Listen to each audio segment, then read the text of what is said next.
Welcome to Today's Issues, offering a Christian response to the issues of the day. Here's your host, Tim Wildman, President of the American Family Association.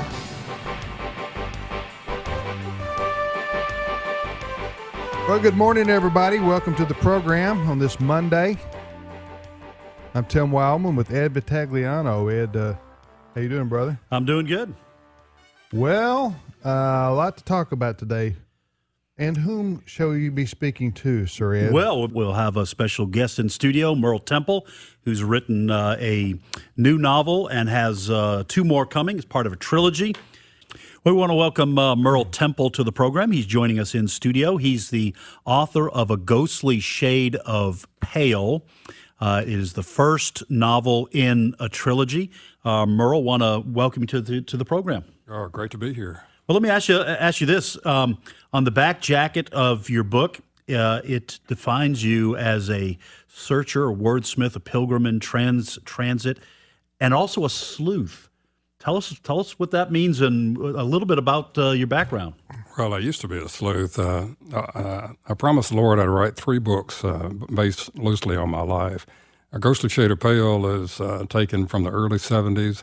When I left Ole Miss and went right into the first declared war on drugs by President Nixon. Worked in the State Bureau of Narcotics in those days. Not many of us. Almost killed about 3 times, and a lot of harrowing experiences, which are in this book. Heroin experiences? Harrowing. Oh, harrowing. Okay. Well, some heroin in there, too. Well, I thought you were in the drug enforcement. I thought, well, what did he say exactly right there? Actually, I had 2 heroin dealers, who held me hostage in 1972 near Tylertown, of all places. And I got to listen to them from midnight until dawn as they ate razor blades, swallowed fire, and debated on where to dump my body after they had killed me. And a lot of prayers went up that night. Were you a Christian at the time? A nominal Christian. But your prayer life dramatically improved that night, though, right? Oh, absolutely. And Ghostly Shade of Pale documents Michael Parker, the central character who's loosely based on me, is a seeker. He's raised in the church, but is a nominal Christian, doesn't understand really the personal relationship with Jesus Christ, and he's searching. And that will continue on into the second book, A Rented World, and into the final in a trilogy called Redeemed. But this is a novel. I want people to understand this is not a nonfiction book detailing your life. This is your experiences put into a novel and into a character. So this is a fiction read for people.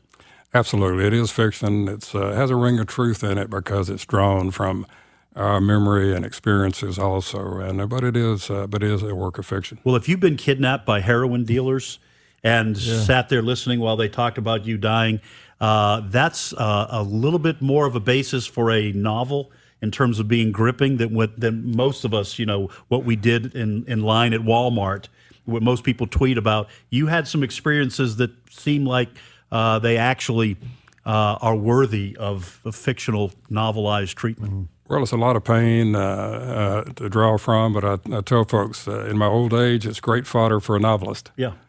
A Ghostly Shade of Pale. Christian fiction has just exploded. I mean, this is, I say Christian fiction. You could also say fiction with a Christian theme to it, woven through it. Not every, there's maybe a fine difference there between those two descriptions, but you got what, 2, 3 now? How many you This is my first book, and 2 more to come. And that's And I prayed and asked the Lord to help me write a book that was so intriguing that the secularists could not ignore it when it came out. And so far, that's right on track. We were invited to Hollywood. Criminal Minds loved the book, even though they recognized it was a Christian book. And so we went out and signed for the cast of Criminal Minds, appeared on KKLA, the huge Christian radio station, for an hour there to give my testimony at 5 to 6 in drive time. It appeared on TV out there. So as I told them on KKLA, it's all good for us to talk to each other and preach to each other, but the Great Commission is to carry the word to all the world. So you're trying to use this to advance it? Oh, absolutely. Yeah. This is not a get rich or get famous scheme in my old age. This is a ministry. Amen. Well, the first book is called A Ghostly Shade of Pale. Jim Clement, the writer for Criminal Minds, says Merle Temple, that's you, is a great storyteller writing to all of your senses.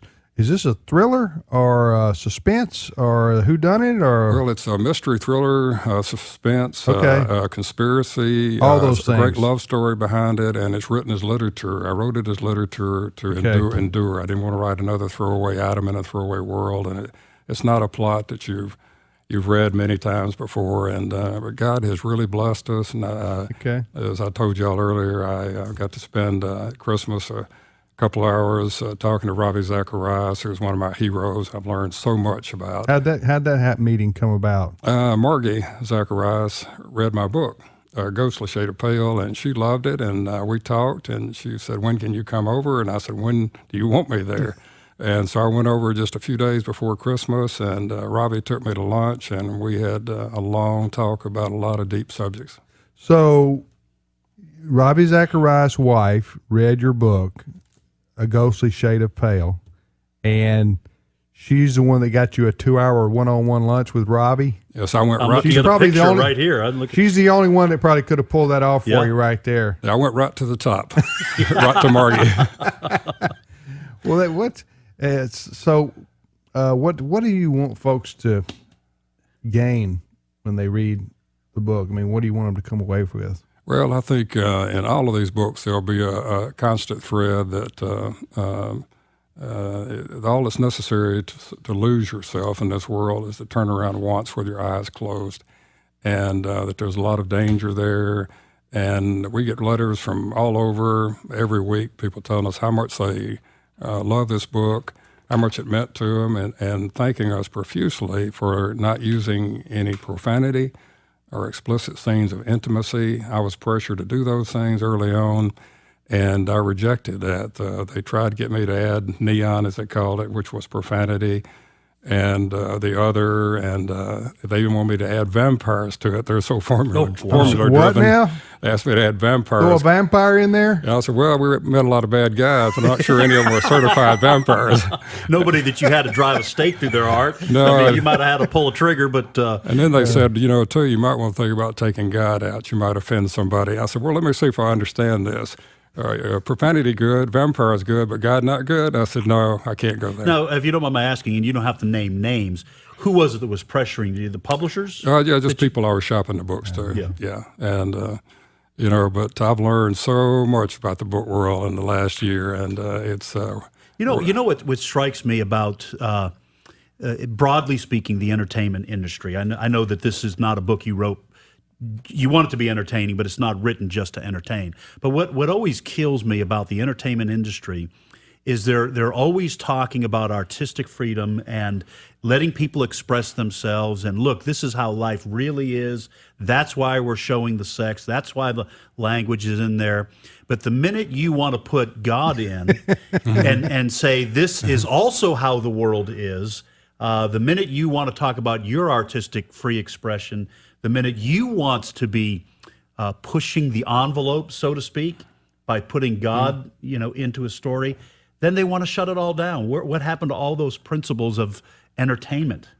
Well, I think in this day and time in the publishing industry, it's all about money, and they're trying to, fashion things that they think demographically or psychographically are the right way to go. I will have to say that.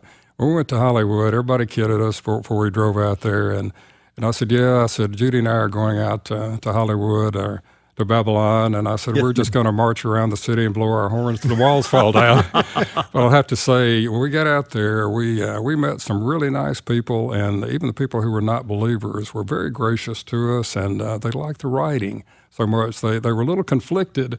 They didn't really want to like Michael and by extension like me, I think, but they liked the writing so much, and they said I said we thought we had this guy all figured out, and I said then you discovered he was not one-dimensional. They said that's right, and so we met with the producers out there who had dinner with them, who did Saving Private Ryan and The Patriot. Oh yeah, they've read the book, they like it. Think it might be a movie, maybe? Well, we'll wait and see what happens. And Robbie and I talked, and he had just, when we met, he had just endorsed God's Not Dead. And he suggested perhaps that we might want to get my book to those guys. Talking to Merle Temple, Temple. Do you have a website? Or Yeah, merletemple.com, merletemple.com. Kind of a spooky site. I think you'd enjoy it. A Ghostly Shade of Pale is the title of his first novel. It's getting rave reviews. And he just told you what he's, some of the associations that the book has led to him having already, and the setting is the South in the 70s. It is. This book is practically all set in Mississippi, not only Mississippi, but North Mississippi, mostly from Tupelo to Memphis. And everybody around here in this part of the world, they all read it, and they've been very good to us here. We probably sold, I guess, close to 1,000 of these big hardback first editions here in the Tupelo area alone. Wow. And the people come up to me and they say, I think I recognize who this character really is. And Alan Nunley emailed me from Washington. He'd finished it. I think I know who this character really was. We must talk. And and we get a lot of that. But it is a novel of the South, and it's the old days in the 70s. For those of us who are old enough to remember, I think we would really enjoy it. And this afternoon we finished an interview with Southern Reader out of Atlanta, and they have 100,000 book readers, and they're about to endorse this book. Wow. And embrace us too. So God is just opening doors that only He can. 2 sentences, if you had to say, what's the storyline about? I know you want why should I go buy your book? Well, one thing is, if you'd like to read a book it's a book that could have been written 60, 70 years ago, that doesn't have any profanity in it, it doesn't have all of that stuff. Garbage. This is a book for you. Yeah. And it's not like a book or a plot that you know or read 100 times before you read it and throw it away. Right. It will hold you to the end, I think, and I think you'll like it. Okay. All right, I'm going to give you a question to answer in about 60 seconds. This is totally unfair. There may be people out there listening, and they say Christians should just stick to preaching the gospel. Fiction is make-believe, thus it's worldly. What power do you think is in a fiction story that God can use that would answer people who think that way? Well, I think I understand what they might think, but in this day and age, we're in the midst of the full-blown culture wars. And I think we need to reach out through every medium we have and to tell real stories that happen in the real world. Maybe they're not nice and neat and safe. I think when I first read Redeeming Love by Francine Rivers, when I read that book, I said, I know there's a place for a Ghostly Shade of Pale.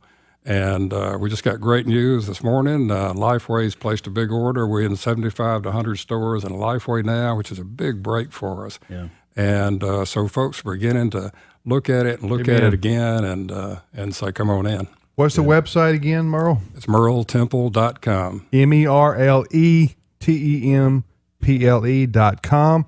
And the first in this trilogy is A Ghostly Shade of Pale. And if you like Christian fiction that's suspenseful and page-turning reading, then check that out. Merle, thanks for stopping in and driving 3 miles to be. We got your gas money. Don't worry about that, okay? Got you covered. Well, it was worth it. The long trip here was worth it. At least you're not in Barron, Wisconsin. With Stephen McDonald. That's what I was thinking. Thank you, Merle. We appreciate it.